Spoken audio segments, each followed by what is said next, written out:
বৈশাখ খেলো শুভ তিথি, রাজার ঘরে ছোট রানী এলো পদ্মাবতী।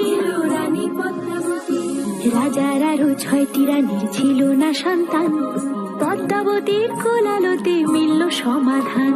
বছর যেতে জন্ম নিল 7 ছেলে 1 মেয়ে, হয় খুশির আকাশ হঠাৎ কালো মেঘে গেল ছেয়ে। হিংসেতে যায় জ্বলে পুড়ে বাকি 6টি রানী, যুক্তি করে ঘটায় ওরা 7 কুমারের হানি।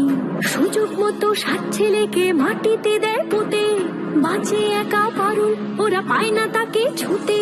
ধাইমা বাজায় সেই মেয়েকে বড় করে তোলে, 7 ভাইকে পায় যে পারুল 7টি চাপা ফুলে। এত কিছুর পরেও রাজার বিপদ যে কাটে না, সূর্য নগরে সুখের সূর্য আর ওঠে না। হিংসা বিবাদ বিচ্ছেদ আর প্রেমের কাহিনীতে পারুল বোনকে